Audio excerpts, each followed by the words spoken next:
So friends, సరిపోదా శనివారం movie నుండి trailer అయితే రిలీజ్ అయింది. ట్రైలర్ మాత్రం చాలా బాగుంది. గూస్ బంప్ సీన్స్ చాలా ఉన్నాయి. సో మూవీ విషయానికి వచ్చేస్తే మూవీ ఆగస్ట్ 20 అయితే రిలీజ్ అవుతుంది. అండ్ ఈ మూవీలో నాని గారు స్ప్లిట్ పర్సనాలిటీ రోల్ అయితే చేస్తున్నారు. అలాగే ఎస్జే సూర్య గారు అయితే ఒక పోలీస్ కాప్ రోల్ చేస్తున్నారు. అది కూడా చాలా కోపం ఎక్కువ, అలాగే తీట ఎక్కువ అనమాట ఆ పోలీస్ కాప్కి. సో ఆ రోల్ అయితే చేస్తున్నాడు. ఎలా ఉంటుందో మనం థియేటర్లోనే ట్రైలర్లో అయితే కొన్ని షార్ట్స్ అయితే బాగున్నాయి, అలాగే కొన్ని లుక్స్ అయితే బాగున్నాయి అనమాట. ముఖ్యంగా ఎస్జే సూర్య గారిది అలాగే నాని గారి లుక్ అయితే చాలా బాగుంది. సో వీళ్ళిద్దరి లుక్తో పాటు అలాగే స్టోరీలో కూడా వీళ్ళిద్దరి కాంబినేషన్ అయితే చాలా కొత్తగా డిఫరెంట్గా అయితే ఉంది. అండ్ ఎప్పుడైనా మనం ఎస్జే సూర్య గారి మూవీస్ చూసుకుంటే ఆయన ఎక్కువ డామినేషన్ చేస్తాడనమాట, విలన్ రోల్లో అయినా హీరో రోల్లో అయినా. సో ఈ మూవీలో నాని గారు యాక్ట్ చేస్తున్నారు. సో వీళ్ళిద్దరిలో ఎక్కువ డామినేట్ ఎవరు చేస్తారో అన్నది కొంచెం కన్ఫ్యూజింగ్గా ఉంది. ఇక మనం మొత్తం మూవీ రిలీజ్ అయ్యాకే చూడాలి థియేటర్లో. నేను రివ్యూ చేశాక చెప్తా. సో మూవీ చూసాక చెప్దాం ఎవరు బాగా డామినేట్ చేస్తారన్నది. ట్రైలర్ విషయానికి వచ్చేసి ట్రైలర్ మొత్తం ఎస్జే సూర్య గారే డామినేట్ చేశారు. సో ఆయన రోల్ ఏమో కాప్ రోలు. సో ఆయన రోల్ని ఆయన చాలా సీరియస్గా తీసుకున్నట్టయితే చేశారనమాట. అండ్ నాని గారి యాక్టింగ్ కూడా ఒక బాగానే ఉంది. బట్ ఆయనకు కొంచెం తక్కువ స్కోప్ ఉన్నట్టు అనిపించింది ట్రైలర్లో. ఎక్కువగా విలన్ క్యారెక్టర్ని ఇంట్రడ్యూస్ చేయడానికి ట్రై చేశారు.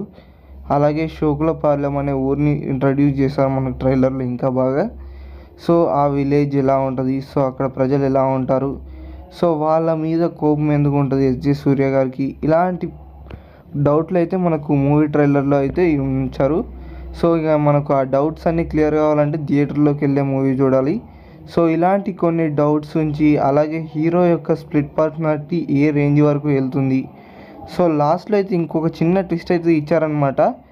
అండ్ హీరో స్ప్లిట్ అయ్యేటప్పుడు ఒక్కరు ఇద్దరుగా కాదు ముగ్గురుగా అవుతారని అయితే ట్విస్ట్ అయితే ఇచ్చారు. ఫస్ట్ సెకండ్ ఎలా ఉంటారో మనకు తెలుసు, బట్ థర్డ్ అతను ఎలా ఉంటాడు అన్నది కొంచెం సస్పెన్స్. అండ్ ఇంకో సస్పెన్స్ ఏంటంటే అతను శనివారం ఎందుకు కొడతాడు, ఒకవేళ అతని ఫ్యామిలీకి కనుక ప్రాబ్లం వస్తే శనివారం కాకుండా వేరే రోజు కొట్టే ఛాన్స్ ఏమైనా ఉందా. సో ఇలాంటి వాటికి క్వశ్చన్స్ అయితే ఉన్నాయన్నమాట కొన్ని.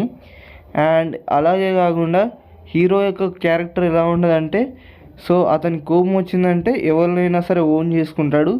సో అలాంటి క్యారెక్టర్ ఉన్న హీరో శోకులపాలెం అనే ఊరిని ఎలా ఓన్ చేసుకున్నాడు, అతనికి ఎందుకు కోపం వచ్చింది అనేది ఇంకో ట్విస్ట్ అన్నమాట. సో వాళ్ళ ప్రాబ్లమ్స్ని ఇతను ఎలా షేర్ చేసుకోబోతున్నాడు, సో షేర్ చేసుకున్న అతను. సో ఈ మూవీలో సూర్య క్యారెక్టర్ చేసిన నాని గారు అలాగే విలన్ అయిన దయాని ఎలా కొట్టాలనుకుంటున్నారు, అలాగే అతనికి హీరోయిన్ ఎలా హెల్ప్ చేస్తుంది, అండ్ ఈ మూవీలో ఎవరు డామినేషన్ ఎక్కువ ఉంటుంది, అలాగే సపోర్ట్ ఎవరికి ఎక్కువగా ఉంటుంది. సో ఇన్స్పెక్టర్ దయ యొక్క మెయిన్ పవర్ ఏంటి, అతను ఎందుకు అంత స్ట్రాంగ్గా ఉన్నాడు, అండ్ ఇన్ని రోజుల నుంచి అక్కడ అన్యాయం జరుగుతుంటే ఆ ఊరు వాళ్ళు ఏం చేయట్లేదా, లేకపోతే వాళ్ళని ఎవరు పట్టించుకోవట్లేదా, ఎందుకు ఇన్స్పెక్టర్ దయ ఇంకా అలాగే ఉన్నాడు. సో చాలామంది తెలుసు అతను సైకో బిహేవియరు, అలాగే కోపం ఎక్కువ, అండ్ అలా తప్పులు కూడా చాలా చేస్తుంటాడని, అయినా సరే ఎందుకు భరిస్తున్నారు అనేది కొంచెం సస్పెన్స్గా అయితే ట్విస్టులు అయితే చాలా ఉన్నాయన్నమాట. సో ఇవి కూడా రివీల్ చేయాల్సినవి ఉన్నాయి. అండ్ ఇంకా చాలా పార్ట్ అయితే స్టోరీని అయితే ఎక్స్ప్లెయిన్ చేయలేదు. సో టోటల్ మూవీ స్టోరీ విషయానికి వచ్చేస్తే ఓకే పర్వాలేదు. అండ్ ఇలాంటి స్టోరీ లైన్స్ అయితే మనం చాలా చూసాము. సో ఇది కూడా అలానే ఉండవచ్చు అనిపిస్తుంది. మేబీ ఒక సేవియర్ కాన్సెప్ట్ ఇది. సో హీరో అయితే సేవియర్గా మారి శోకులపాలెం అనే ఊరిని ఎలా కాపాడన్నది ఈ మూవీ యొక్క main motive. And so friends, ఈ వీడియోలోకి ఇంతే. నెక్స్ట్ వీడియోలో మళ్ళీ మాట్లాడుకుందాం. అలాగే మన ఛానల్ నచ్చితే లైక్ అండ్ షేర్, సబ్స్క్రైబ్ చేసుకోండి. బాయ్.